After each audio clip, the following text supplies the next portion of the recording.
nitric oxide.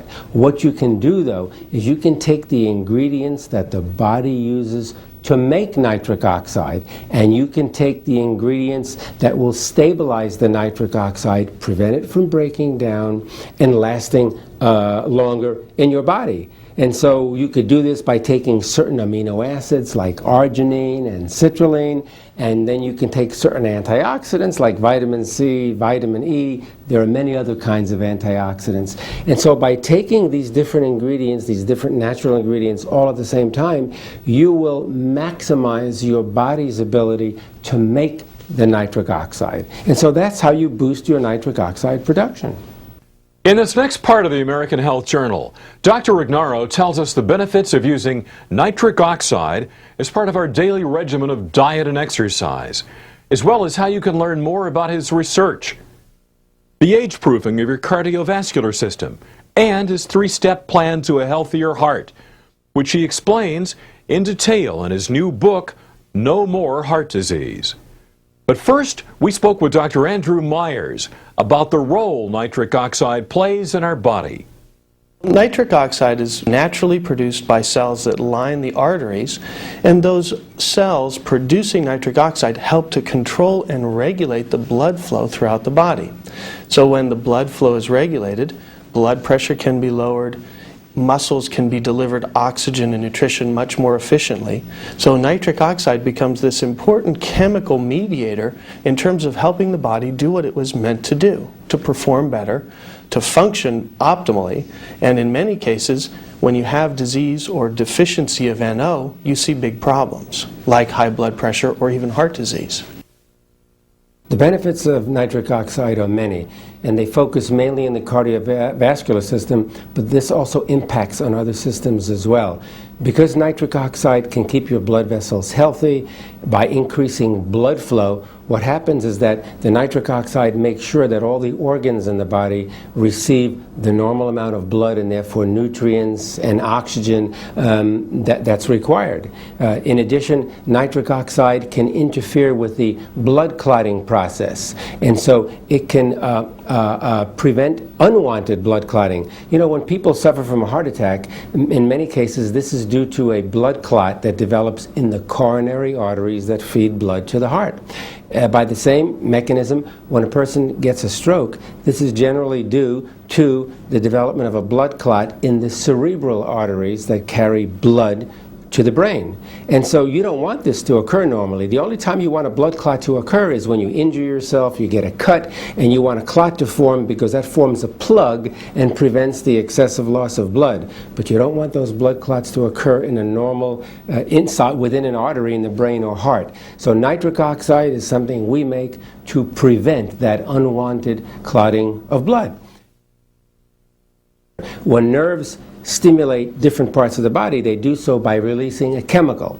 Well, the major chemical in the brain that is released from many nerves is nitric oxide. And this nitric oxide is well known today to facilitate memory and learning. No question about it. This has been shown in animals, it's been shown in humans, and what we've noted now is that in memory and learning disorders, particularly Alzheimer's disease, there is a deficiency, a marked deficiency in the formation of nitric oxide in those regions of the brain that regulate memory and learning. And in fact, a number of pharmaceutical companies are developing drugs that stimulate nitric oxide formation in those regions of the brain, and the early clinical studies show that if you boost nitric oxide formation in the brain, you can restore memory and learning. So I think there's hope for everyone who's suffering from a memory and learning disorder.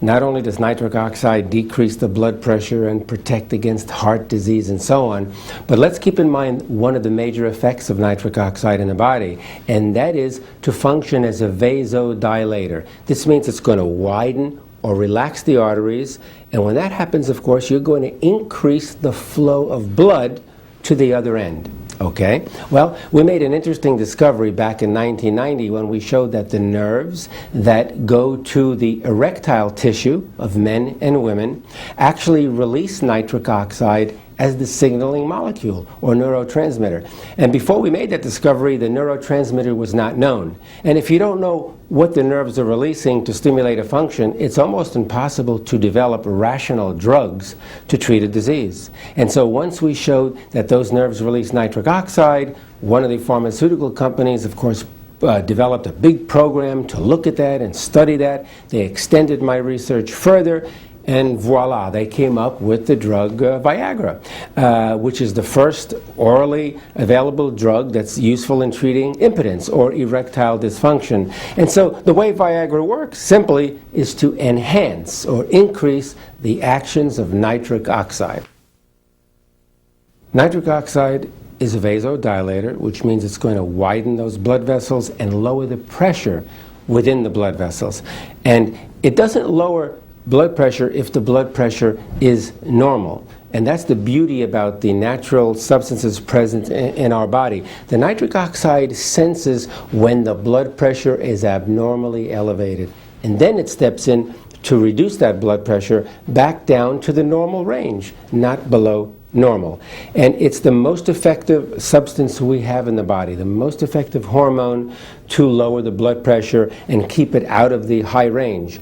And it's something that you want to do all the time. You want to have sufficient amounts of nitric oxide around all the time to keep that blood pressure down, because high blood pressure can lead to a heart attack. The single most common cause of cardiovascular disease is a persistent high blood pressure that the person does not control, because that pressure against the arteries will eventually tear apart the cells, rip apart the arterial cells, and this is going to cause irreversible damage to the arteries.